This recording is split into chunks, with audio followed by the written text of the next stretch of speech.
Good evening, Baruchim Habayim Rabotai. Welcome to another edition of our Thursday night's class. Tonight's class is sponsored with Refuah Shlema, Mori V'Rabi, Rav Shlomo Zalman Ben Chana Liba. Hashem should send him Refuah Shlema and send all his illnesses to Sonei Yisrael B'meira. Amen v'Amen. My apologies that I wasn't here last week. I'm not going to lie to you. I flew in with a connecting flight through Europe into JFK to make it to the shiur. By the time I landed, I was already at a point that I realized there's no way I'm up to giving a shiur after what I had to witness last week. So I felt it's better to cancel than just to stand frozen, and that's what I did. But Bezrat Hashem, we'll try and make it up tonight somehow. The Gemara teaches us that, and we quoted this many times in many contexts, that when one knows that somebody else is not well, another Jew, then he has to pray for him, and he has to tzar for him, maybe even. But if it's a righteous person, ra'ui sheyechle alav, and the way the Rishonim explain that Gemara is, he has to become sick just from the knowledge of knowing that there's an Adam Gadol who's sick. That means that by Hashem, when somebody is not well, and it's an Adam Gadol, a great Torah giant, it's a great tzar in Shamayim. But this is not only a great tzar in Shamayim, this is a great tzar in the world alone, at large. There's been very few times over the years I mentioned my Rebbe a lot of things that he said, like quotes from him, that I spoke about him in any way, because he hates it, and he hates fame and anything to do with fame, and he runs away from fame, and he's been like that from the day he was born. But at this point, he can't fight with me anymore, so I can get away with it maybe this week. So just to give you a glimpse of what it means to be a giant. Who am I to know? Because I don't know how to assess Gdolei Yisrael. But there's somebody who learned Rav Chaim Shmulevitz Charusa in the old Mir, years and years ago, who was a very close friend of Nachum Patzovitz, meaning he's from a previous generation. He grew up in a previous generation. And then one day he decided that he's going to give his life to help Jewish boys. He doesn't talk to girls, but Jewish boys that are struggling. And it's been 56 years approximately that he's helped tens and tens of thousands of boys around in Israel and around the world without ever taking $1 in return. He never took any benefit back in return, no matter what, under any circumstance. And I'm going to share with you a very personal story that I never shared in public before in my life, but maybe somebody will get chizuk out of it of how to treat a Jew. And that should be a schus for my Rebbe, they should have a Refuah Shlema. As other teenagers may have gone through in life, I had very, very confused teenage years, to put it mildly, with a lot of ups and downs along the way. And there were two figures that were the main influences in my life at that point. One that I've said a lot about, that I did say many stories about, Maran Rav Shach Zitzal, Zchutei Yagen Aleinu, and Shibadel Chaim Tovim, my Rebbe Rav Shlomo. The circumstances of how I met him doesn't make a difference right now, but I met him on a Shabbat afternoon in America when both of us at that point lived in Israel. I lived in Israel, he lived in Israel, he was here for whatever reasons he was here, and I was here for whatever reasons I was here. The last person in the world in my life that I wanted to meet at that point was a rabbi. Definitely not somebody who's a Hasidic rabbi with a shtreimel and a beard and a long jacket and everything else. My image at that point of, because of the state of mind I was in, of people like that wasn't the best. And a mutual acquaintance of his and mine entrapped me into getting into a conversation with him. It's an interesting story how, but that's not applicable to the point tonight. And this conversation started on a Shabbat afternoon at a little before 3 p.m. And he sat with me for 14 hours and 45 minutes straight without getting up one time.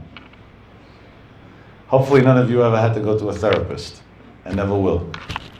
But tonight I was given a gift to watch, so I should end on time, Bezrat Hashem. Therapists don't have one watch, their whole walls are clocks. 40 minutes and 1 second, you're already on a rocket ship out of the door.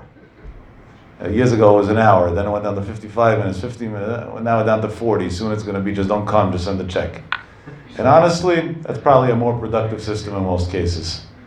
Because they do more damage than help in almost every case. Because if you have no problems, so you can't make money. So now we have to create a problem so we can make money. And the more problems we could create, the longer you'll stay there, so the more money we can now make. It's a crazy thing, but that's the way the world works.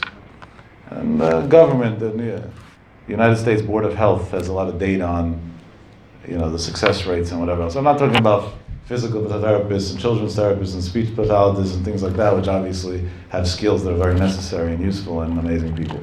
I'm talking about the other part of it. 14 hours to sit and talk to a stranger who was a confused boy for nothing, without looking for any return. The only, maybe I said thank you at the end. I don't even remember the state of mind I was in then. I probably didn't even do that. But other than that, he didn't get thank yous from many people because he thinks out of the box. So he didn't say what everybody thought he would say. That's why he succeeded. But that's only a tiny piece of the story. I said he didn't get up once. That was wrong. He did get up one time. After Shabbat, at a certain point, he got up. Mincha, Mariv, he didn't go. Nothing. No Abdallah, no Mincha, no Avid. He always tells me, all my Mincha and Avids in my life, I don't know if Hashem accepted. But that Mincha and Avid, that Saturday that I did not pray, that one I know went up to Shamayim.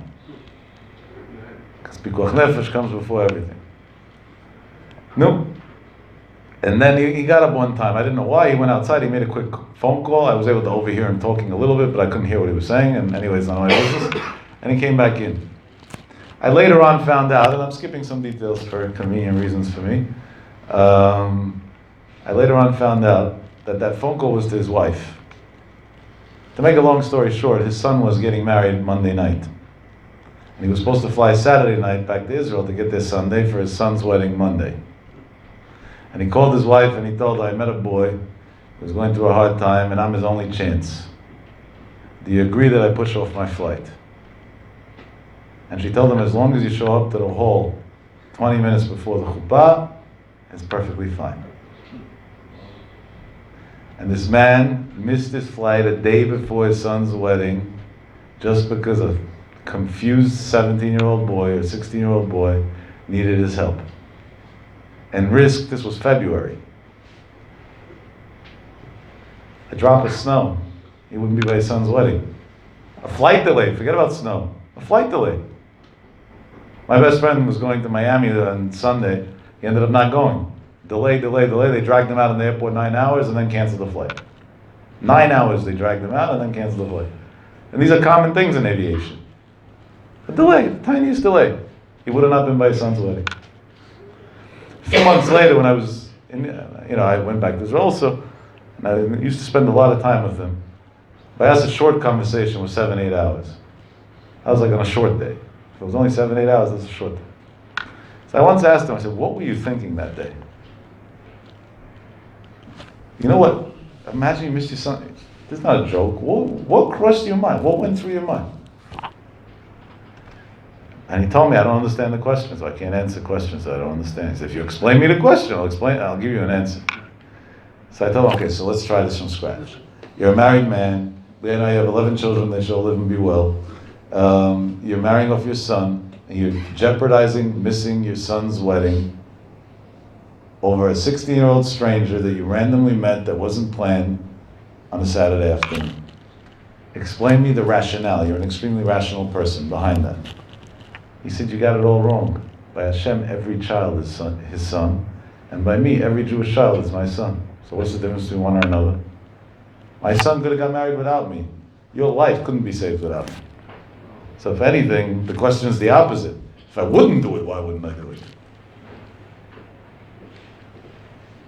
Find me another person alive today that would do such a thing. Just one. I've been looking for 20-something years straight. Haven't yet found one.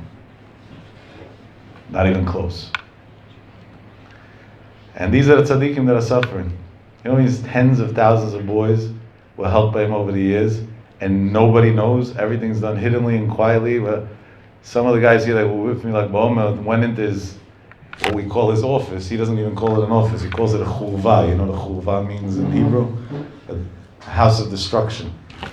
It's like a little room that's full of junk that somebody gave him for free, and he's not willing to move from there because anything beyond that's luxury. And this guy's a hoarder. You know what a hoarder is? He like collect junk.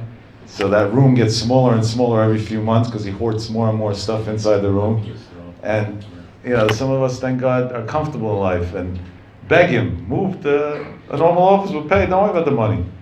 He says, what are you talking about? You know how much mitzvahs and how much kedusha in these walls? He says, what? I don't care what type of fancy building you'll build, it's nothing, it's garbage in comparison to this. Last winter I got to a point that I went to visit him once, and the roof was leaking. I told him, Rabbi, I'd come. It's raining on my head, now I need an umbrella to talk to you. Like, so he said, I don't understand what the problem is. The Gemara says, Gadol yom hagshamim ki yom tchiyat hameitim. That when it rains outside, he says, it's not leaking because a pipe busted. There is no pipes upstairs. I'm the top floor. So it's leaking because it's raining. Gadol yom hagshamim ki yom tchiyat hameitim. And we're getting to see tchiyat hameitim live, and you're complaining? It's a bracha. What's the problem? It's a bracha. And what always throws me off most, even though it sounds like it's the most comical thing, here's a person that has so many people that follow him. The world's at his fingertips, if he wanted it to be. Besides the fact that he wasn't taking anything from anybody, until recently when he got sick and there was no choice, he strictly travels on buses. And I don't know how many of you use the Israeli bus system. I'm not talking about the intercity, the inside city, especially in Jerusalem. Not a fun experience at all. He lives in Ramot, and he spends his day in Mir Yeshiva. That's 2 buses. And many times we came to him and said, Rabbi, you're old already, and that. It's wrong, it's just wrong. And he always answered 2 things. If my father was able to do it, I'm able to do it. And then a second answer to it was, I want to teach people that even if you have less, you could still be happy. And for me, a cab is a luxury that I can't afford. He says, it's not only for myself. He says, if you pay it, it's fake, so I lost the lesson, so what did I gain? So I didn't gain anything, so it's better that we shouldn't have the whole thing in the first place. And over the years, I used to try to sneak out of him a little information of who he grew up with and what he did and so on, and many times he always covered up. But here and there I was able to squeeze little things. And once in one of the days that he slipped, and he probably regretted it, but he didn't say, so that's why I'm not scared to repeat it. I told him that there's a Zohar that says something, and I've asked him a question based on the Zohar. And he said 1 minute, and he closed his eyes, and it was longer than a minute, maybe 2.5 minutes. He said, there's no such Zohar. So I told him, I'll tell you the truth, I don't know much Kabbalah and that, so I'm not arguing with you, but I think I saw it clearly in Tikkunei HaZohar. He said, yeah, you mean Tikkunei HaZohar in the first volume on this page and that, but if you looked at the newer print, there was a mistake, it's a Ta'ut Dfus, really, they corrected it, and it doesn't say that, it says something else. And I looked at him and I said, Rabbi, we knew you knew Shas by heart and that, and Poskim, but Kabbalah? And he slipped, and I don't know, afterwards I was able to see on his face that he got upset at himself for slipping. He's like, what do you mean? Every Jew has to learn the Zohar at least once a year, preferably once in 40 days. And he said it like it was nothing. And then later on I found out that all the years that I knew him, he was hiding from me that he says the shiur used to be on Wednesday nights, it's on Thursday nights, now I can't say it anymore, Hashem Shalom Sunu Shalom Shalom, I'll be able to start saying it again. The biggest Gdolei Eretz Yisrael come from all over at a hidden place where he says the shiur they come to hear is brilliance in Torah. So that's bevadai or bevadai begeda ve'im talmid chacham hu ra'ui sheyachle atzmo alav. And it's bevadai what Rav Akiva said, sheli v'shelachem shelo, many times over, that I said 2 weeks ago.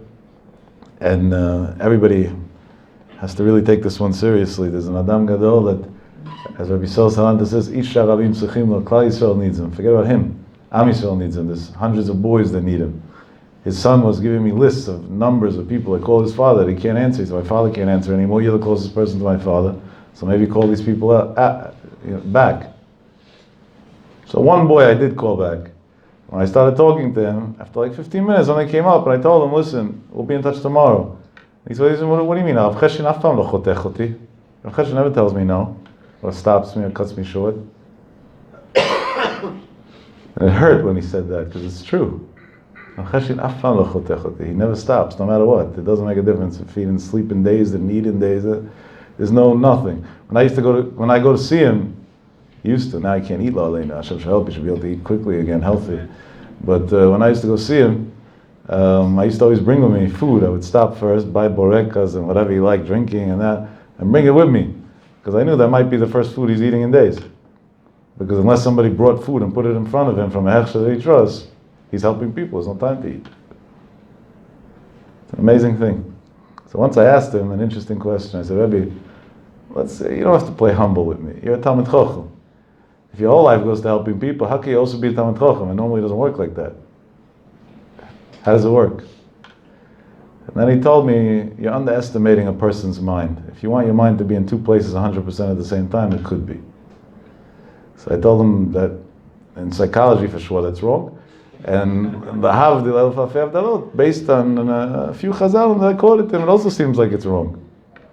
And in Halakha, it seems like it's wrong also, because the first blessing of Shmon Esrei, you have to have a Kavanah, and it doesn't seem like there's a way to split his mind. Split a person's mind. So he told me Reb Chaim Oizer used to sit and write tshuvot and halakha with both of his hands on two different subjects and dictate to 10 other people around the table what to write. And that's taking responsibility on achamurot shebat Torah, on the most severe things in the Torah. 12 things simultaneously, while he himself is writing two with his hands. Being 10 people and two of them. Can any of you use both of your hands to write period? Probably not.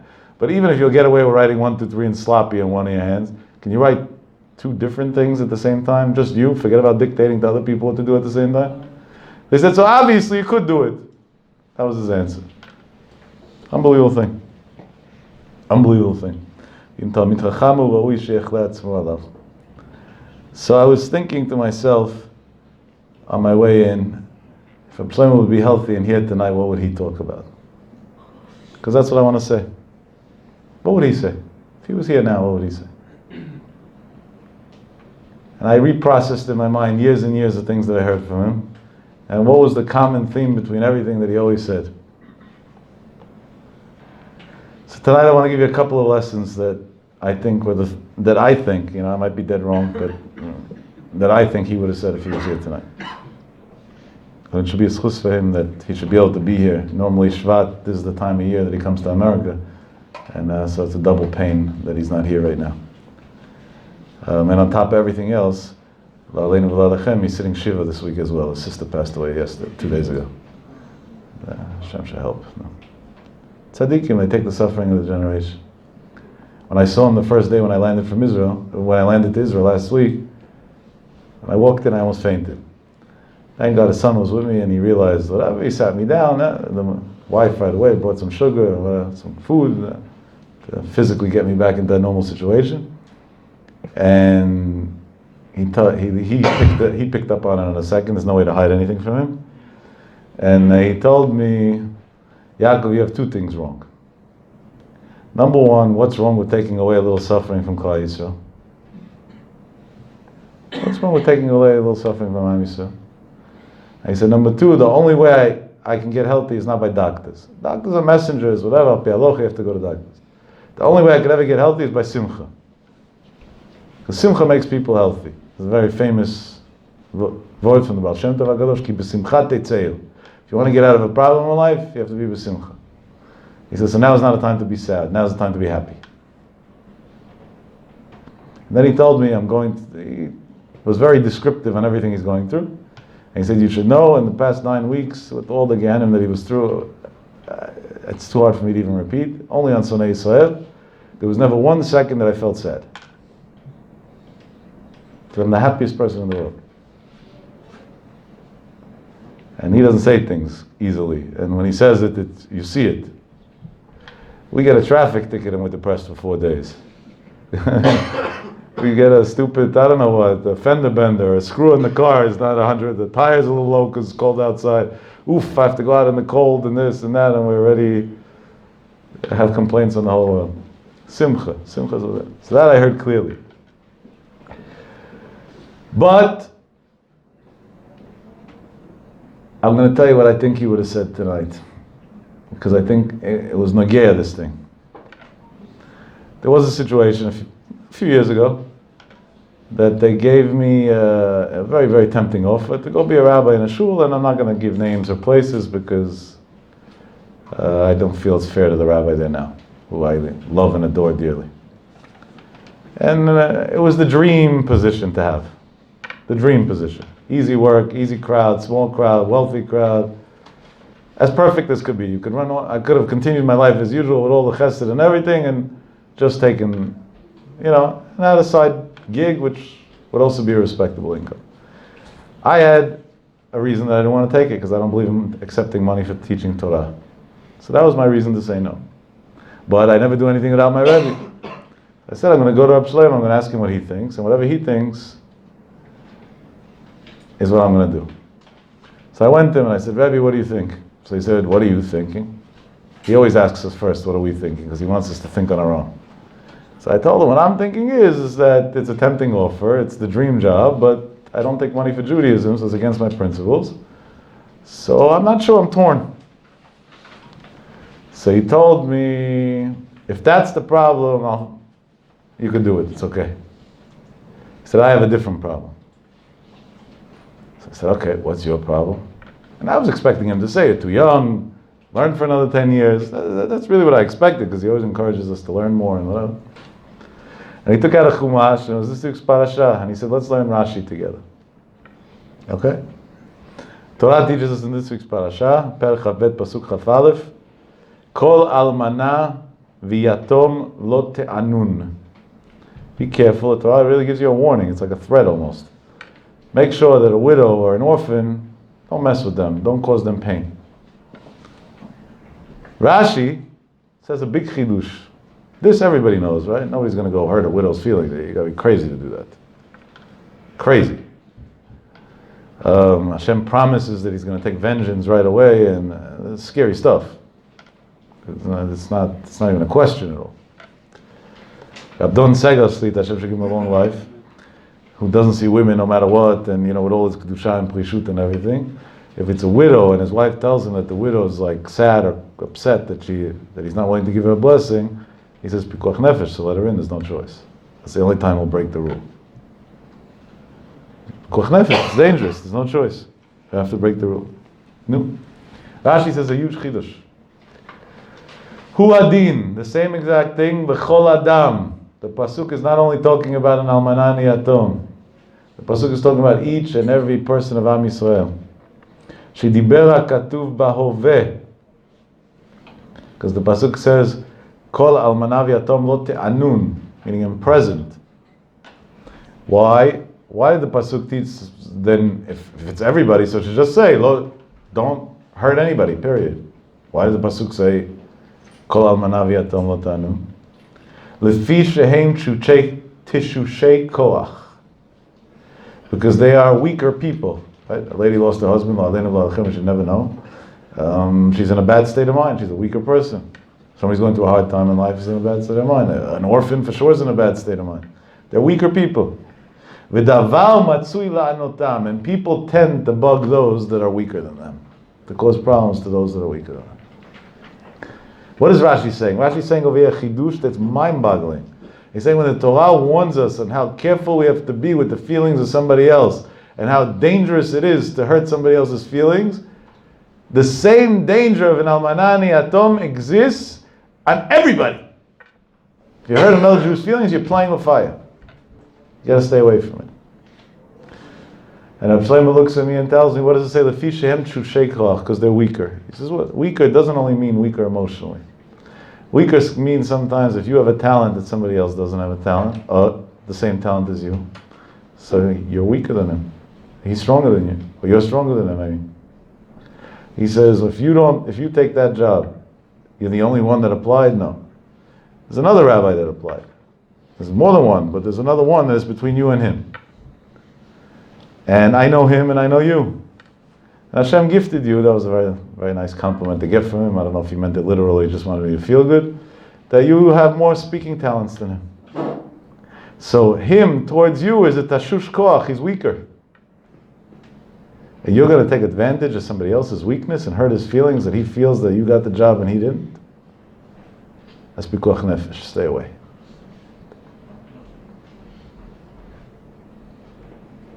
And that was it. I made a phone call live from his office in front of his face to the president of the shul. I told him, no thank you. He thought that I wasn't happy with the money they offered me. He raised the price like crazy. I told him, even if you gave me kol hon sheba'olam, offer me 10 million a year, it's not going to work. Have a good day. I don't sell my values for money. My Rebbe said, that's it, case closed. He asked me, can you at least give me a reason why? I said, yeah, I gave you a reason why. My Rebbe said, he said, can you tell me why your Rebbe said so? I said, no, that I'm not willing to explain it. I couldn't tell him that, that would ruin it for the other guys, so what do we gain? So I just said, no, that I can't tell you. It's a Rashi. And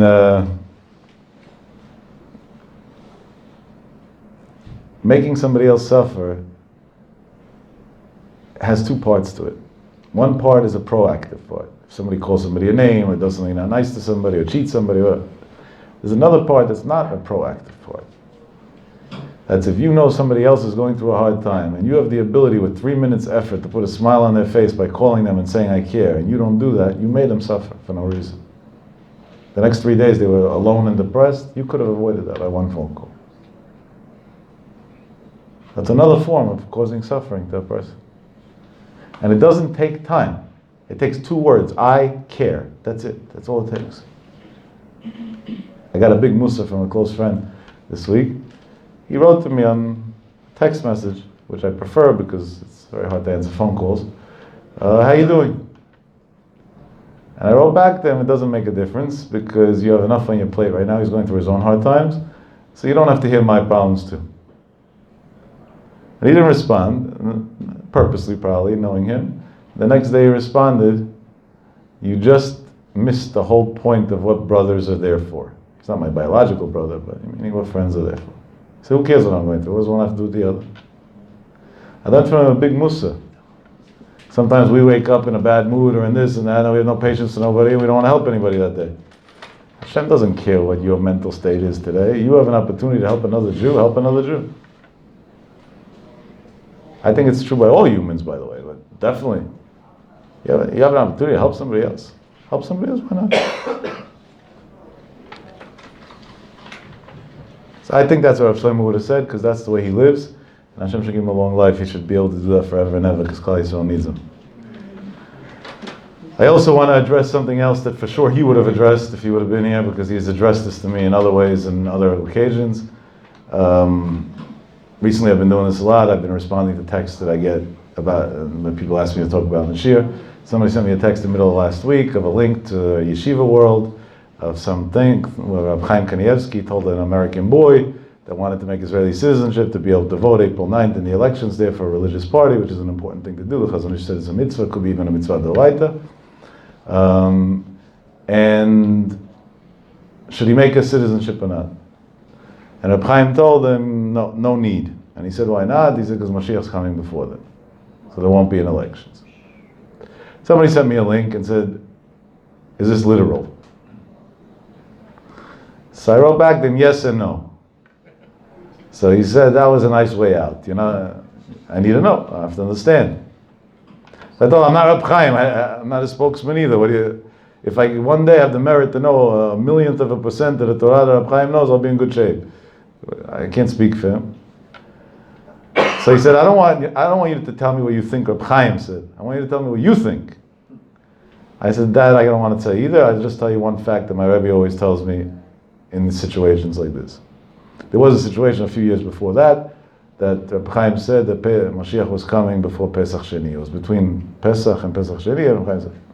And everybody was talking about it, and they made a big tararam about it, and whatever. And I happened to be in Eretz Yisrael. Why? Because every year Pesach Sheni we Adam in Eretz Yisrael. And I went into Rab Shlomo Yud Gimel a day before, and I said, "L'chora Mashiach's coming today." No, Rab Chaim said. He said, "Today for sure he's not coming." I said, "What do you mean today for sure? That's kfira. Chakelo b'chol yom she'yavo. He can come any day." So second of all, you didn't read the Ani Ma'amins this morning? So he said, let me tell you a story. In Rab Nachman's times, there was a guy who got up, not a guy, a Talmid Chacham, a serious person. And he made this whole announcement that Mashiach's coming that year. I think we said the story before in other contexts, probably to Shabbat time. And Rav Nachman got up that week in Shul, Shabbat morning. Rav Nachman used to get Revi. Nobody knows why, because Al-Pi Kabbalah, that's the last Aliyah maybe in value besides from Mafte. Rav Nachman used to get Revi. And by his Aliyah, he got up and he said, Chai Hashem, he's making a shua, he's swearing on God's name, the Mashiach's not coming this year. So Rav Nosson, his Talmud, went to him and said, Rebbe, ani lo mevin, b'mo nafshach. If we believe, so chakela b'chol yom she'yavo, could be he's going to come today still. And if we don't believe in what Apikosim, so Mashiach is not even a subject at all. And obviously we believe.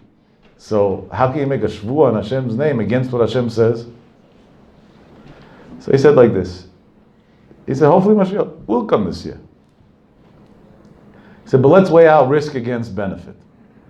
If Mashiach doesn't come this year, what's going to happen? Tens of thousands of people are never going to have Emunat Chachamim again, and they're going to give up from Mashiach. They're going to say it's never happening, and maybe they'll even become Apikosim, like what happened when Shabtai Tzvi Machshemo died, or became what he became. And I don't want to get myself in trouble, but I have a lot of names of this generation as well to add into that category. He says, so what's the risk?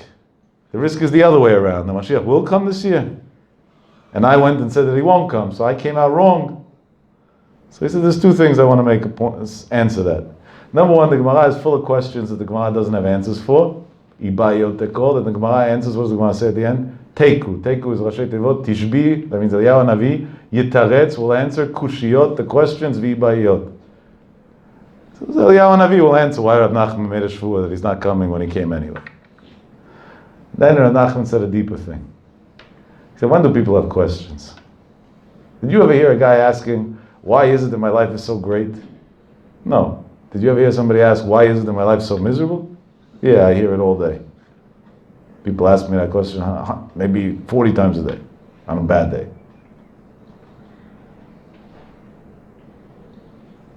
So he said, well, Mashiach's not here, so Am Yisrael's suffering. Am Yisrael's suffering, they have questions, Rav Nachman. If Mashiach's going to come, everybody's going to be happy. So there's no more questions anymore. Goodbye, who cares? Rav Nachman swore, didn't swear. Mashiach's here, that's what counts. And then he told me like this. He said, that's why I told you, I promise you today Mashiach's not coming. He said, because let's say today Mashiach doesn't come. So then tomorrow you're going to say, Reb Chaim Kanievsky is not the Gdol Hador. And then I have a Talmud who's an Apikoros, who doesn't respect Avinei Chachamim. He said, but if tomorrow Mashiach doesn't come, and now you heard that from me, so you're going to say, Reb Chaim didn't mean it literally, it was just said for Chizuk, it was done for other reasons, whatever his calculations were, why he said it.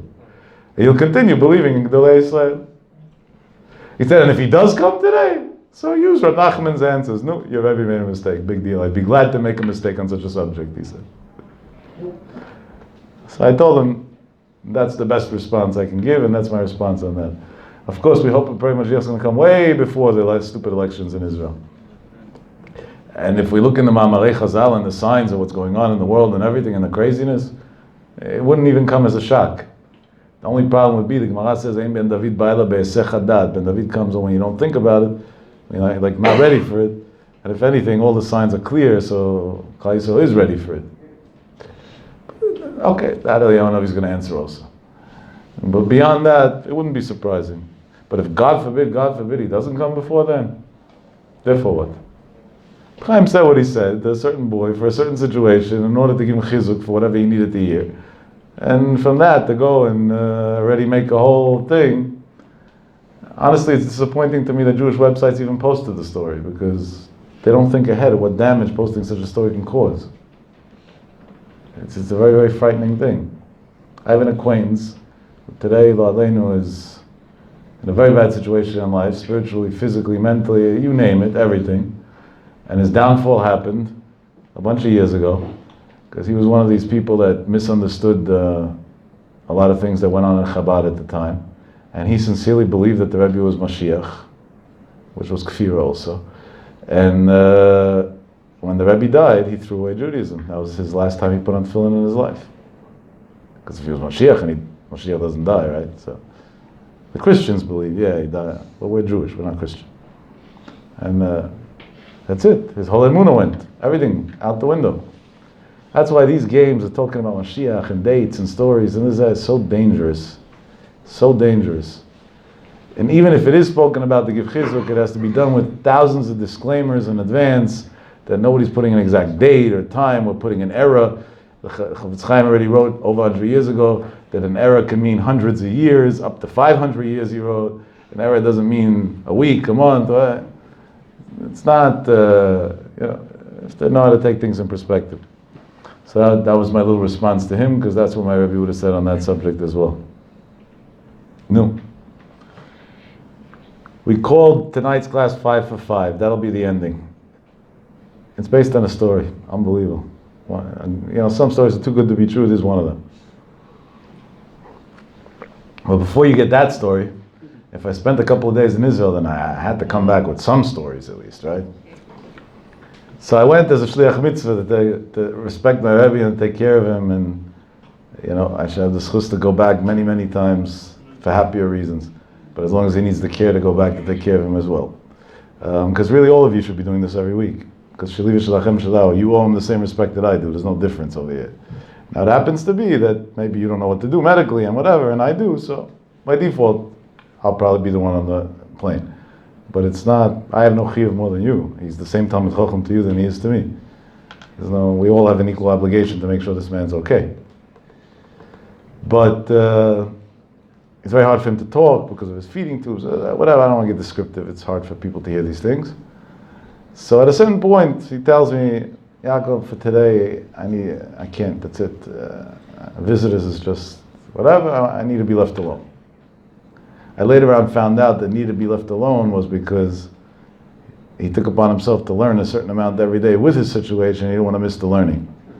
And he felt that he needed the time. He didn't know how long it'll take him to accomplish that much learning because of his physical state, so he wanted to be left alone. Right. So I leave. I didn't even have a hotel. I went, to me it was come, airport, straight to him, and that's it. I had no plans. I didn't know what I was doing. No car, no nothing. A little carry-on. I go into a cab, and he tells me, Lahan, where are you going to? So I tell him, take me to Har Nof. He says, what address? I said, anywhere, just drop me off in Har Nof somewhere. So the cab driver looked at me like I'm nuts. Like I fell off the deep end. He says, okay, you have money? He tells me he didn't believe I had money. I had to show him that I had money on me so he should take me. So he says, you live in Israel? I said, no, I live in New Jersey. The Israelis like talking. Like, if I was a cab driver, I'd mind my own business. I'm getting paid and goodbye. He tells me, so what are you doing in Israel? So I said, I don't know. He says, what do you mean? I said, you see, I don't know where I'm going. So I don't know what I'm doing in Israel either. I don't know. Wherever Hashem leads me, that's where I'm going. So he says, so why Har Nof? Why not, I don't know, I forgot what he said, some other neighborhood in Jerusalem. I think it's a Moshava Germanit. So that's where the Americans hang out. I thought, first of all, Har Nof is full of Americans too, so that's number one. So number two, there's a lot of lost neshamas in Har Nof. I want to go pick a few of them up. I have extra time, let's go pick up a few souls. So he tells me, where do you want to find them? I said, the first pizza shop that looks very busy, drop me off over there. I'll gain two for the price of one, a slice of pizza, and we'll find a few neshamas. It'll be good, it'll be interesting. So he tells me in Hebrew, ta stam kacha olech v'medaber im anashim? You just like that go speak to people? So I told him, ta stam kacha atchalta ledaber iti? You just like that started speaking to me, so what's the difference? We're on the same page. You said the standard, what did I do wrong? I said, I don't understand what your problem is. No? He smiled, nice guy happens to be. Drops me off in Hanover, Chof Cafe Nishari. I get off. And I have a friend, a very close friend, who would be a big chesed, who lives in Hanover. He told me I could stay by him for like that. So I knew I was going somewhere, but I wanted to chap a mitzvah before. And I went into a random pizza shop. And when I went into the pizza shop to buy a slice of pizza, I overheard two kids, they're in their 20s, two boys, telling each other in English, that's Yagen from Lakewood. And just by looking at their heads, they were missing a kippah. So I said, these must be two Lakewood boys. So I turned around and I told them, you guys are right, and guess what? It's your lucky day. Now you got free food, I'll pay for your bill. What's the best way to a man's heart? Through his stomach. pay for that pizza, and then suddenly want to sit with you. And good, very good kids, big tzaddikim, but never, they got lost along the way. Things went wrong in the system, and they ended up floating around Israel doing nothing productive with their lives. We had a little chit chat. And then one of the two boys told me a crazy story. So I want to tell you something. You know why we said that you're you? Who cares? Like, so we're not taking selfies with you and posting it on social media because we know how much you hate it. So why do we say you're you? So he said we were sitting here talking before, and we were talking about our memories from Lakewood. And when we felt comfortable, when we felt not comfortable, when this, when that. And then one day, and my friend mentioned that there was one kid, you remember, used to drive a white Infiniti, he used to pick us up sometimes and give us rides to yeshiva, even though it was out of his way and whatever. I'm complimented to be called a kid when I'm marrying a kid, you know. It feels good when you hear that. He said, yeah, he said, you don't remember his name? And they said my name. It's true, I learned this from a friend. That these guys, if you get them to yeshiva a few minutes earlier, so they'll be able to learn more, so why not go out of your way 10 minutes, you'll gain 10 minutes of learning. So in the morning, whenever I have extra time, I look for boys that need rides, and I give them rides to yeshiva. So he says, you're our best memory of Lakewood. We were freezing, we used to try and hitchhike, nobody would stop from us. It's not true, and people in Lakewood stop and they do wonderful things and everything. But okay, they're miserable, so when you're miserable, you blame everybody for your problems. And you're a good memory. And when he says, my buddy just told me, you know what would be so cool? If we ever get to bump into him again. And 30 seconds later, you walked in. Okay. I said, so God's not so evil after all, huh? So he says, what does that have to do with God? I said, I could have not been here at all. I could have been here tomorrow, yesterday. I could have been here 5 minutes later even. And then I would have not walked in. And you could have not thought 3 years after you're out of the system to decide to talk about me a minute ago. There's way too many things statistically that don't add up over here. This doesn't work. So he said, you're going to try and make us religious now? Stop wasting your time. The lost cause. I said, honestly, I don't preach religion to anybody. The day I'll keep what I have to keep, I'll start preaching to others. I said, I'm here to tell you one thing. Nobody's ever a lost cause. There's always a way back. That's it. If you want to change numbers with me, good. If not, then life goes on. And your food is free anyway. And by the way, you guys should probably take food to go too, because on my bill, why not take advantage? I ordered them a little extra food. They should have a good feeling. One of the two boys exchanged numbers with me. And on Tuesday this week, he messaged me, when you have time, call me. So I called him. And he tells me, did you really mean what you said? I said, I didn't even remember what he was talking about. He said, well, we met in the pizza shop. He said, there's always a way back. You really meant that? I said, what? Yeah, why? You don't think so? He said, no, I don't. I said, well, Hashem says so. So it's a catch-22. If there is no God, so there's no way to go back to anyway. And if there is, he says that there's always a way back. So pick your choice. Which one do you want to... Suddenly it hits him. He says, you're right. He says, would you be willing to explain me where to start on the way back? I said, no. He said, why not? I said, because you told me that I'm not allowed to make you religious. I'm sorry. He's going to be a big Talmid Chacham one day. I sent him to a good yeshiva. I got him in on the spot. I called another yeshiva. I said, I have a boy for you. I said, here's his qualifications. He doesn't keep Shabbos. He doesn't keep kosher. He's out of the system for 3 years. His parents didn't talk to him in 2.5 years. He probably has many other problems that I don't want to elaborate on right now. And I want him to be accepted at the yeshiva. And the yeshiva told me, that's insane, I'm a mainstream yeshiva. I said, yeah, that's mainstream today. That's in style. That's what most of the boys are doing. So he starts giving me a Lashon Hara speech. You're talking Lashon Hara and Olam HaYeshivot. I said, first of all, there's nobody in the world who supports Olam HaYeshivot more than me, so let's not even go down that road. I said, second of all, Lashon Hara, who said that that's not permitted to say? The Torah. The same Torah said that we have to save every Jewish child. Now it's in your hands to save this child. Are you taking him to the Dome tonight or not? Isha met this Rosh Shiva. He said, he's in. I said, you want to meet him first to be sure? Because there might be more that I didn't tell you. He said, after what you said, I lost, you win, he's in. So now, I just ask you for one commitment, that if I have to start hiring a bunch of people to help him and this and that the bill doesn't fall on me and it falls on you. I said, that I commit to, no problem. That should be the least of our worries in life. So a pizza shop. Pizza shop. But it gets better. From there, I took the next cab. It got boring in the pizza shop.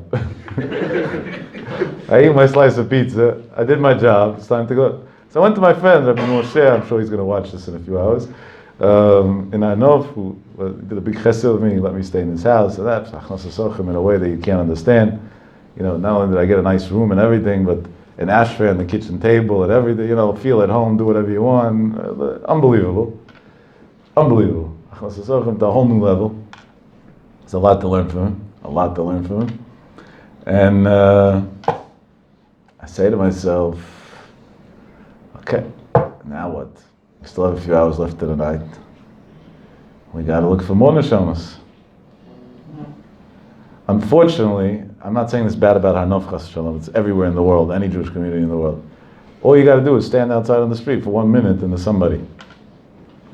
So I innocently went out to make phone calls because the reception was better, whatever. And I met my first candidate, and then I met my second candidate. And my second candidate is the one I want to talk to you about. I'm distorting a few, not facts in the story is staying the same, but I'm distorting a few details because I don't want to disclose this person. You know, it's not fair to somebody to expose their life, especially a young kid who has a very, very bright future. I meet somebody who I know. I've met the person in the past. We haven't kept in touch for about 6 months. I met the person.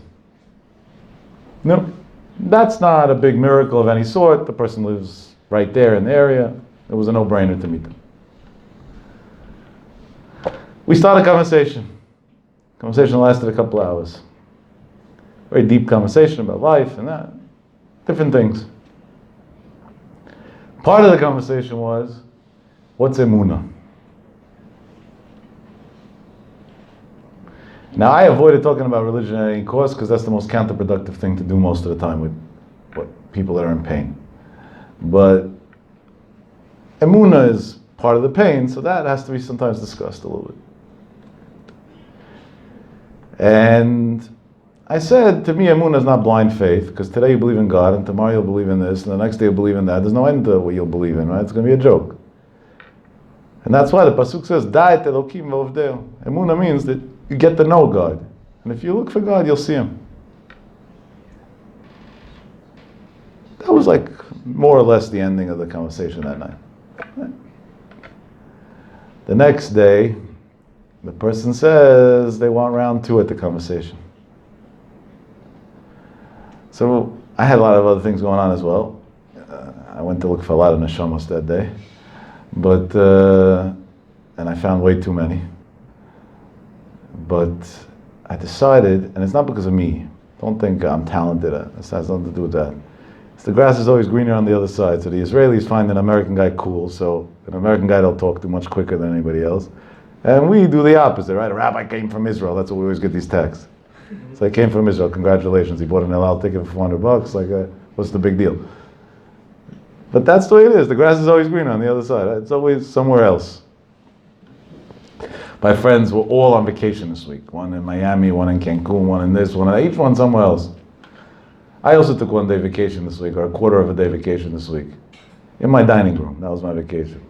So what I brought Cancun to my dining room. I opened up a Gemara. I turned the heat on high. It was warm weather. I had a Gemara.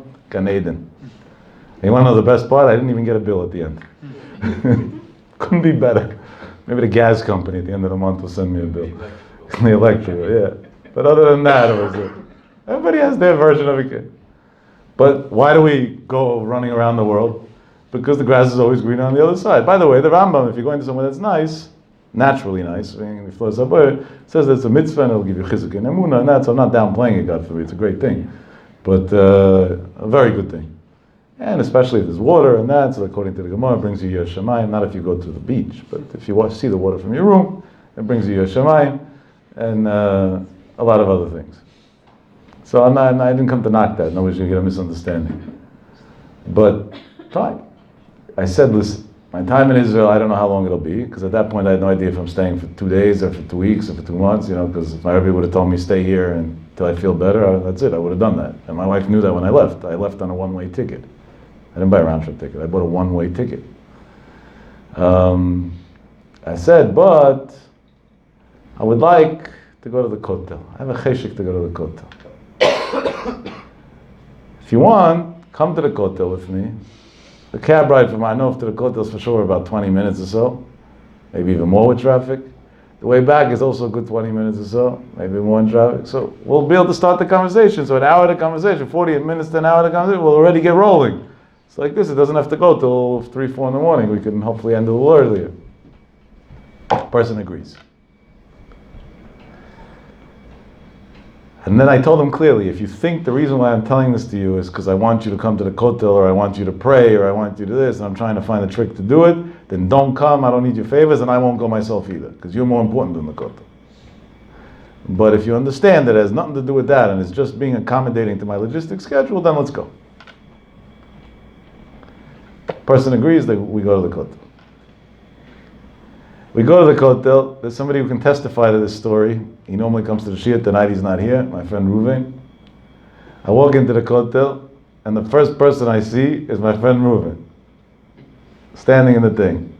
But okay, I knew he was in Israel, so Mishamayim, it happened. He decided to go to the Kotel the same time as me. I don't make such a big deal out of that. Of course, what's crazier, he was together with somebody else, and this other person, me and him are trying to connect already for 8 months straight. And on my way to the airport, when I left to Israel, somebody gave me a ride to the airport and asked me about something. And this guy is the guy who has the answer to the question that I need. And I was embarrassed to reach out to him after 8 months that he tried to reach out to me so many times, and I yo-yoed him around. We're talking about a big attorney who's a genius in a lot of areas. And he's there with my friend Reuven. I look at him, the first time I met him, I never met him before. We communicated, but I never met him. So, oh my God, what are you doing by the Kotel? He's not an Orthodox Jew. He says, honestly, I don't know. We went out to eat. Then Reuven decided tomorrow he's going back to America. He has to go to the Kotel. He dragged me. He promised me that we're going to be here for 2 minutes. His 2 minutes became 45. So I'm ready to kill him. I said, okay, well, maybe now you can calm down.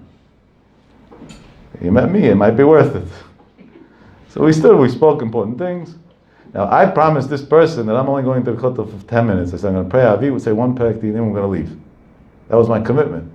But my 10 minutes was spent, way more than 10 minutes, speaking to this guy who I met in the outskirts of the Kotel over there. I still wanted to go to the Kotel. So I did the same thing they did to this guy, Hazid. They promised him 5 minutes, it became 45. So I promised this person 10 minutes, it didn't become 45, but whatever, it became longer. When I was done and we're leaving, and we're walking to get a cab to go back to Arnov, so the person looks at me and tells me, it took a lot longer than you said, but I'm not upset. It was a very interesting experience. I took a Tehillim, and I read 31 chapters of Tehillim.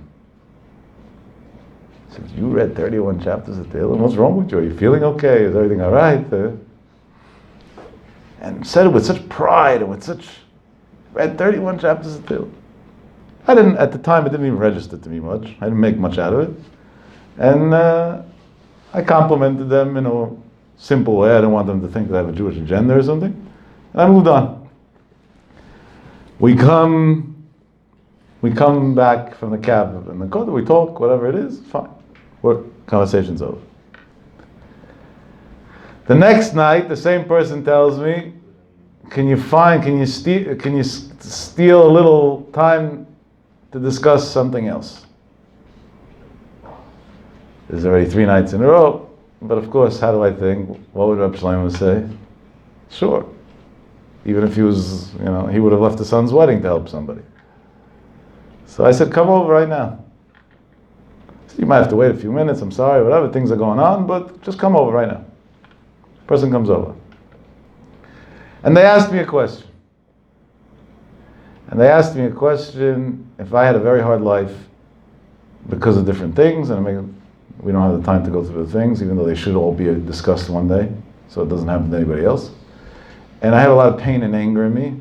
And on top of that, I feel, after talking to you and realizing a healthier approach towards understanding Judaism and God and everything else, that everything I was taught was also wrong. Because I got the speech of you can't ask questions, and if you ask anything, you get thrown out of class, and God's waiting with a sledgehammer to kill you, and. Is there a way to heal from that and to stand a chance to move on, and to move on in life? And the second question I have has nothing to do with that. I'm struggling with a self-esteem issue. Do you have a quick formula to build your self-esteem?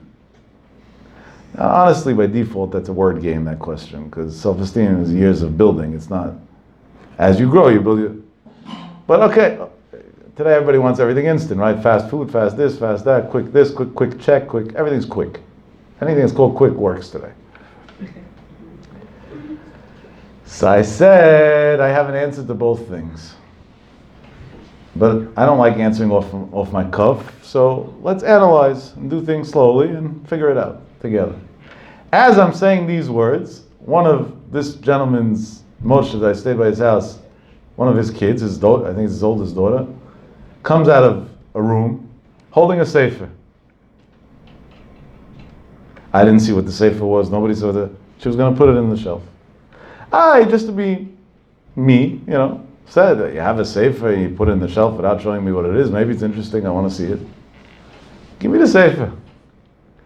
The sefer was a Chumash Mikraot Gdolot, volume of Breshit. Not even a regular Mikraot Gdolot, it was like a Mikraot Gdolot that the emphasis was on the Ohr HaChaim HaKadosh. And suddenly it hits me. I open up the Parashat Vayigash. I'm not going to go through the Ohr HaChaim because you all know by heart, I hope, because I taught it so many times. To Banav Ubnei Banav Evi Ito Mitzrayma, when the Ohr HaChaim HaKadosh explains why Shevet Levi didn't suffer and the other Shvatim did. And over there he says words. Kisama the Isurei Kibulei. Because the way to accept, to heal from all suffering is acceptance. I said, now I want to tell you, my dear friend, a very interesting thing. I said, Moshe, my friend, this morning we were talking, or this afternoon, whatever it was, and he tells me, Yaakov, I heard hundreds and hundreds and hundreds of your lectures over the years. And there was one that was the best lecture that you ever gave. And I told him, Moshe, I can guess which one it is, and let's see if I'm right. I said, because there's one out of everything I ever gave my whole life that I feel is the best one I ever gave my whole life. I said, it's on Parashat Vayigash, and it's called Problem Solved. And he smiles and he says, yeah, we have the same taste. It's not the same taste. There, that night Hashem gave us Yad D'Shmaya that I have no way to explain. He says, you want to see something interesting? This Moshe as a profession is a Sofer Stam. He writes Sifrei Torah Mezuzot. It's a beautiful, beautiful handwriting, and he's a Yoshamayim, unbelievable person. He said, it means so much to me, that speech, that I took a big piece of cloth, and he shows it to me, and he wrote himself a sign that he keeps in front of him over there in the room that he writes. Kisama the Isurei Kibule. This was the afternoon. I said, okay, my dear friend that's sitting across from me on the table, I want to tell you something. Tell me the statistical odds that I'm going to be in Israel for tragic reasons, supposed to be doing something else, end up not being able to be busy with what I thought I'd be busy with 24 hours a day, decide to agree to a third night in a row to giving you time. A person walks out exactly when you ask a question. They're holding a sefer. Most normal people wouldn't stop a person who's holding a sefer and say, give me that sefer, instead of putting it away, especially when you're a guest in their house. I stop them and take the sefer away from them. The sefer is Chumash Breshit, when we're in the middle of learning Chumash Shmot now. And the main commentary on that sefer was printed for the Ohr HaChaim HaKadosh. And now let's open up an Ohr HaChaim HaKadosh in Parashat Vayigash. What's the statistical odds in that? About 0. I said, but I'm going to make it a lot better for you soon. Here's the answer to both of your questions in one. How do you have self-esteem? Kisama the Isurei Kibule. When you have low self-esteem, you suffer. You know how you have self-esteem? Accept yourself. So the neighbor doesn't like you, so what? That's their problem. I have a lot of people who don't like me too. Hashem should send them for watch them out next. Who cares? Somebody else has to. Your life depends on what other people think about you. That's how. Accept yourself, and that's it. Look in the mirror, say, I am great, and walk out. That's self-esteem. I just saved you years and years of studying. And a lot of money too along the way. I said, and now you said, is there a way to erase my past in a way that I could deal with and cope with people's mistakes and build myself a better future? It's the same exact answer. Accept the fact that people make mistakes. Whether they're teachers, whether they're parents, whether they're rabbis, whether they're educators, whether they're therapists, whether they're psychologists. People make mistakes. And nobody was out to hurt you, nobody deliberately harmed you. And even if that was the case, accept the fact that there are bad people in the world too. But in your case, that wasn't the story. And now it's time to turn a page. And the day you'll be willing to accept that, yeah, the world has people like that, and that's part of it, and people pay a price for it. But at a certain point, we are able to turn the page. Everything goes away. The kid's thinking, and then tells me, wait a second, I just saw a miracle. I said, yeah, you did. And we discussed that a few days ago. That if you look for God, you'll find Him everywhere in your life. I said, but now I want to show you a few interesting things and put together the rest of the puzzle for you, which will put the statistical probabilities here a lot less. When was the last time you were in the Kotel before this? I don't know, but if I had to guess, it probably was a while. When was the last time you actually read a lot of Tehillim by the Kotel? Maybe even a long while, I don't know. And don't tell me, it makes no difference. I said, but that night, I randomly met a person that the odds of meeting was 0, because he lives in a different city in Israel, he doesn't come to the Kotel, he's not an Orthodox Jew and whatever else. I needed him for something that came up exactly 48 hours before. So I spent time with him outside the Kotel, even though that's not exactly the most respectful and nice thing to do when you came to the Kotel. But it was a Tzarech Parnasa and whatever, and I needed to do what I had to do. That delayed me. Because of that, you read Tehillim. How many Pakim of Tehillim did you read? 31. So what's 31? Kel emunah ve'ein avel tzadik v'yashar hu. God. How many chapters of Tehillim do you read? Exactly Hashem. Which name of Hashem? The one that He says, ve'ein avel, I make no mistakes, nothing's wrong and evil. Tzadik v'yashar hu. He can always be a righteous person. I said, and you think we're done? What brought me to Israel this week? Not parties, my Rebbe, who wasn't feeling well. I said, now let me show you something mind-boggling. When I got off the plane, there was an immediate bill that I had to pay for my Rebbe that had to be taken care of literally within a few minutes. And some tzaddik helped me out to do it. I said, I'm going to show you the bill and what the price of the bill was and what my Rebbe said about the bill on Monday morning. It was 3,131 shekel, 31.31. And I didn't want him to know about it, so I kept the receipt by me. At the end, the son told me about it. I said, don't worry, it's paid already. And I gave him the receipt just that he should know that they don't have to worry about it. And I warned him not to give it to his father, and he decided anyway to give it to his father in front of my face, against everything I told him to do for a lot of reasons. It was very, very awkward and uncomfortable. And Reb Shlomo looked at the bill, and normally he would get upset at such a thing. This time he didn't get upset. And he looked at me and he says, there's a sign of a Yeshua over here. I said, what's the sign of a Yeshua? He said, Kel. There's 2 times Kel. He came to Eretz Yisrael, 2 times Kel. It's a sign of Yeshua over here. He says, use the name of Kel and help Klal Yisrael out, and Be'ez Hashem will be able to continue helping Klal Yisrael out together soon. This is what he told me. I said, and that was the first conversation I had with my Rebbe when I came to see him in this state. After the first thing I did in Israel, and the first time you chose to read Tehillim, definitely in this quantity. I said, did you see Hashem? Or did you not see Hashem? And with that I ended the conversation. I left at the airport. If we look for HaKadosh Baruch Hu, He's everywhere. Kel emunah ve'ein avel. Even when we see tzaddikim suffering, and even when we see righteous suffering, and even when it doesn't make sense, and even when it doesn't seem fair, we see Hashem in every single place. You gotta be willing to look for Him. Open your eyes. Now I gotta watch the end on time. I already ended late. It's not good. But you have 2 choices. Either that you got 5 more minutes of your time to donate, or you lose your 5:55 story until next week. Pick your choice. Nobody wants to say anything. It's a good story. And you know the rule, leave whenever you want, I don't get insulted. 1943 in Germany is not for me. I read this in a book. There's a book called Gam Ata Yachol in Hebrew. They didn't translate it yet in English, unfortunately. I hope they do soon because it's worth translating. Amazing, amazing, amazing book. I bought it when I was in Israel last week, but I'm sure it's available in all stores. It's not new. It came out a month or two ago. And this is the first story written in that book, which, unbelievable, with names and details and everything, and it's a legitimate story. There's no, and I know the author personally as well. He's not a guy who writes, and exaggerates and whatever.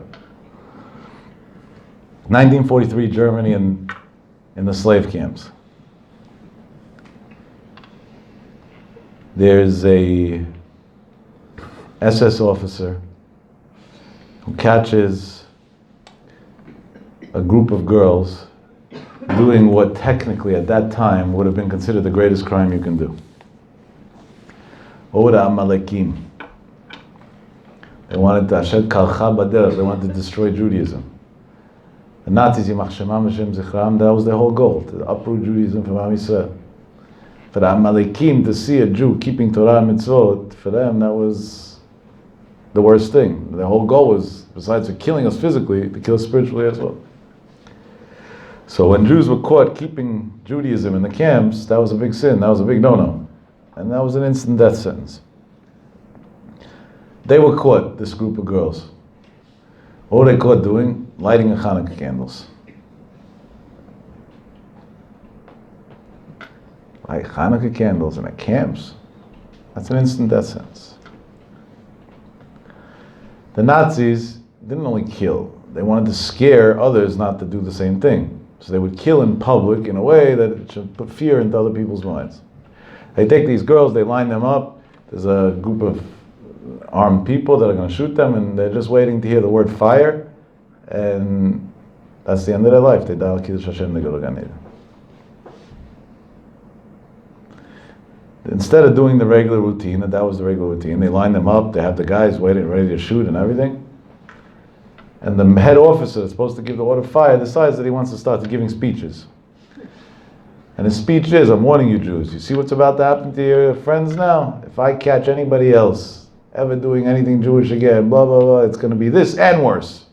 I don't know what's worse than killing somebody, he's dead already, but, when you're an animal, you don't think, so you just talk. And he threatens them. And now everybody's waiting, there's a pause to hear fire. Fire, they're shot, they're dead. And the word doesn't come.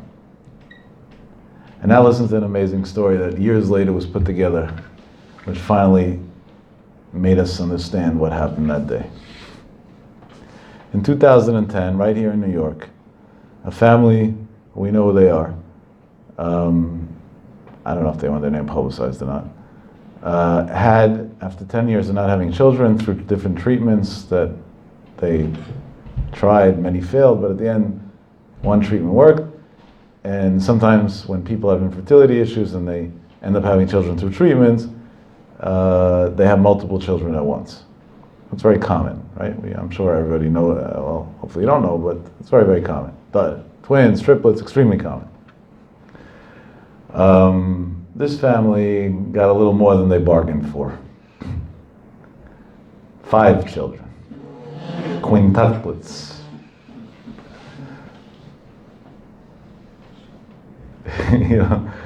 And of course we're all saying they didn't have children for 10 years. Hashem caught up on missed time. But imagine a mother, dealing with one newborn's hard enough.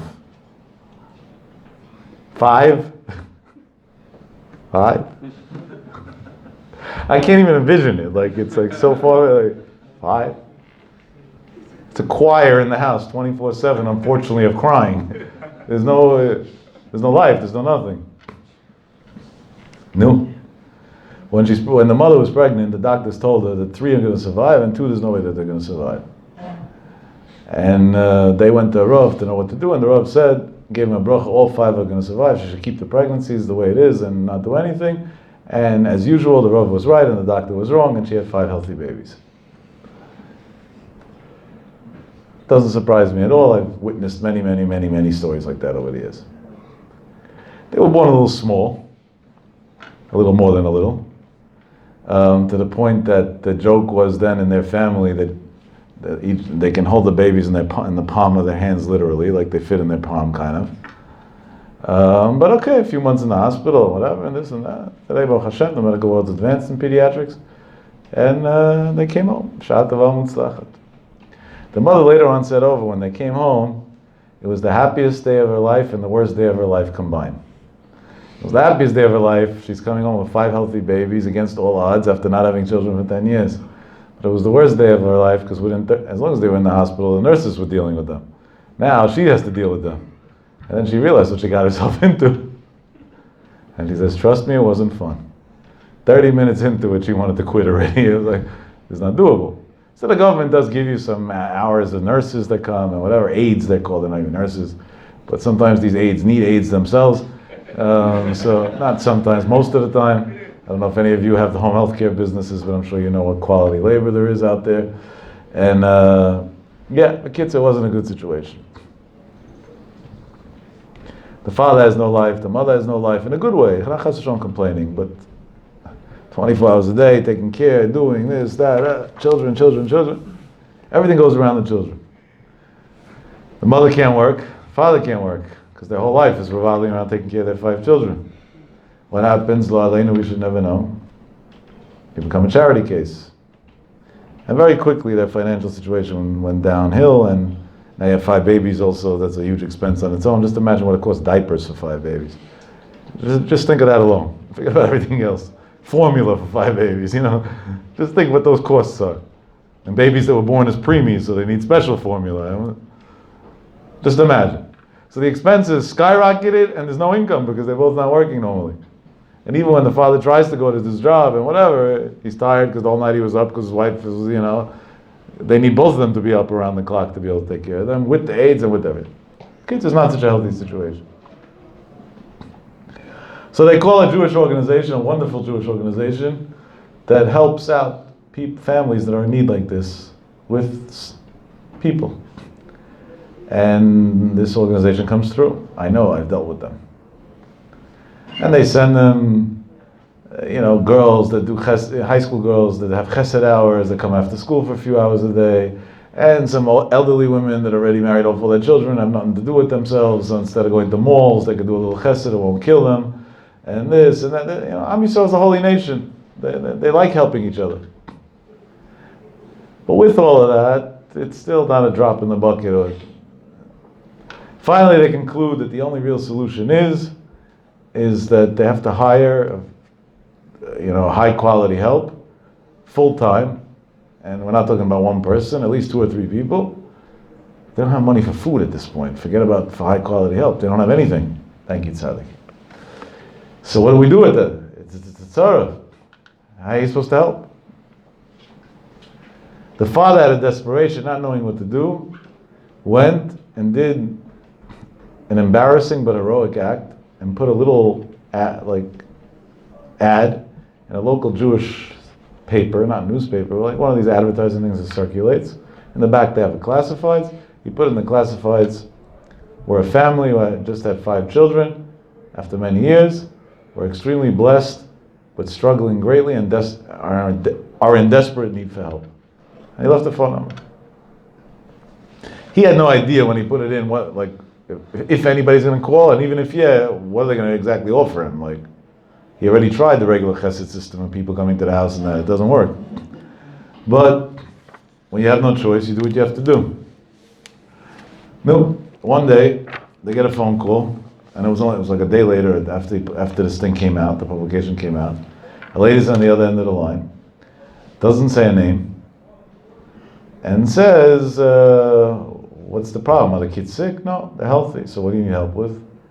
So they said, listen, 5 kids, it's not a simple thing. So we need to hire help. And I don't work, and my wife doesn't work right now, and whatever. There's no money for kids, it doesn't work. So she says, how much money do you need? I said, the first month is $8,000. By the way, that's not that much, believe it or not, for the type of help you need to raise kids like that. We're talking about multiple people and high-grade people and whatever, and it's a 24-hour job, but that's not that much at all. It's $14.25 an hour on average, which is less than what's accepted minimum wage right now in New York. The lady says, $8,000 is going to help you for a month? You got it. I'm in. Give me a bank account number. She sends him $8,000 on the spot. 3 days go by. They don't even hear from her. One day, that day, the father gets a notice from the bank on his phone, a text or whatever it is that they give you these notifications. You have an incoming wire, do you accept? Same name of the same person. This lady didn't even say her name, but when you send the wire, you see where it's coming from. The same name that the original wire came from. Another $20,000. Obviously he pressed accept. But then he called up the lady and says, Miss, what's going on? She tells him, I'll tell you the truth. I'm not young, I'm not going to live forever. I'm not married, I don't have kids, I have a ton of money. I'm a Jewish lady. You're a Jewish family, you have 5 kids. What's the big deal? I'm happy to help. I don't have to get down and dirty. It's to click buttons on my computer to send you wires of money that I have. You should know it's an equal favor to me. It makes me so happy that I'm able to do it. It makes me so happy that I'm able to do it. After a few months that this went on, they didn't feel comfortable anymore. Like, they needed it, but still. This lady never even came to... So one day the mother of these 5 children calls up this lady and says, listen, you saved our life and everything, and honestly I can't even tell you to stop because we need it. But at the same time, at least we should get to know you. And technically, these kids are okay because of you. So they're like your kids right now. You say you don't have kids. So come meet your kids.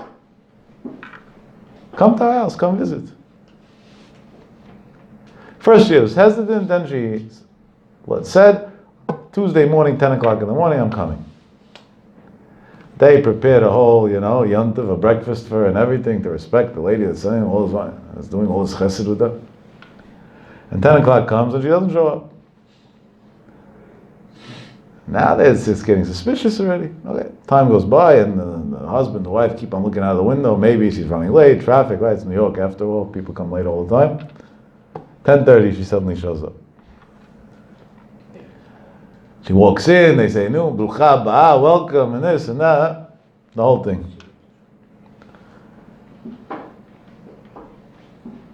Fine. She sits down.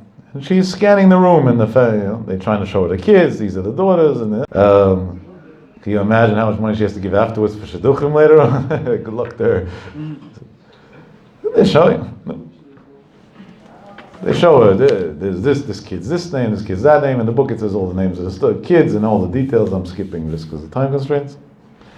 And then they started giving her all the thank yous, the thank you speeches. She listens and she says, you have nothing to thank you for. I already explained to you. This to me makes me happier than anything in the world. And especially now that I got to know them, it's really like my kids. And I'm rich, I have no problem. To me, it's not a big deal. Suddenly, they take her to the bedroom of the kids, and in the hallway there's pictures hanging on the wall, like a good Jewish home. And she sees one picture on the wall, and she stops by that picture, and she's just staring and staring and staring, and then she turns around, and suddenly her face turns red, like the color changes, everything changes. And she turns to the wife, and she says, who's that? And the wife said it was weird to her, because there's so many pictures on the wall of all different things, especially the 5 girls, right? Who knows, our mothers are very into pictures all day. So she picked one picture. She said, who's that? That was my mother. And this is a very old picture. My mother was an old lady. She's not even around anymore. And this picture was taken of her over 40 years ago. But it's my memory of my mother that I didn't see in a lot of years. So that's why it's hanging on the wall. And the lady collapses. Physically collapses.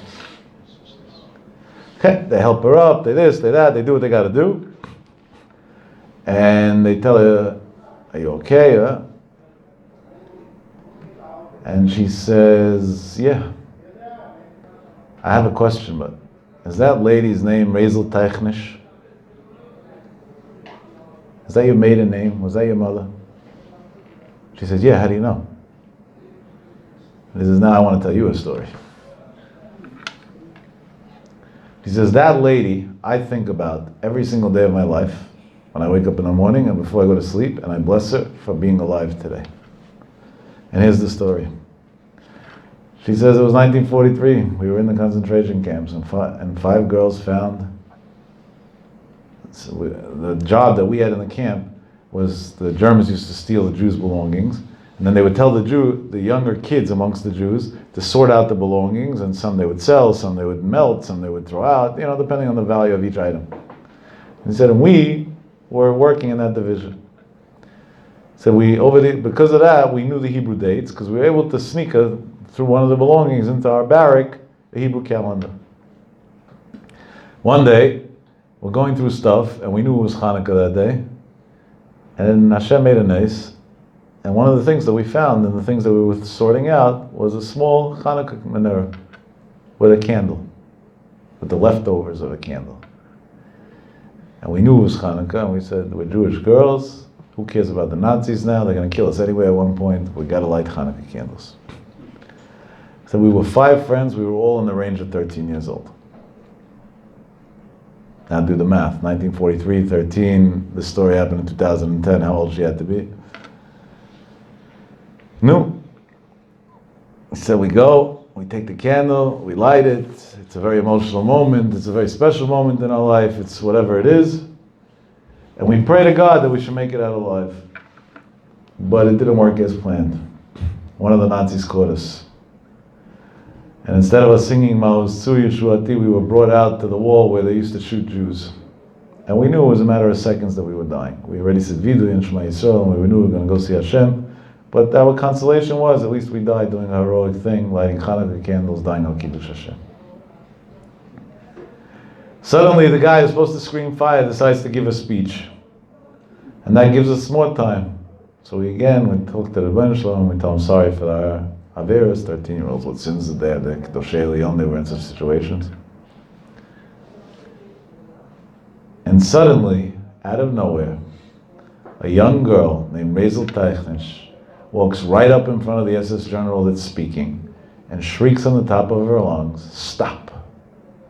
If you kill them, you have to kill me as well." Who was this Maisel Teichnish? The Germans, Yimach Shemam, knew how to scout talent. They were very impressed by talent. This was a young girl who was a genius of an artist.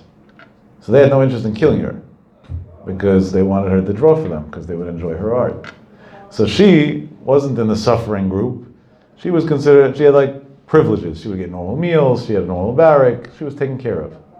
Because they felt it was worth keeping her the way they kept her because of the great benefit that they had from her talents. And the officer's telling her, "Move away. Reza, what are you doing?"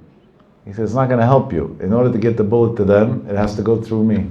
That's the only way."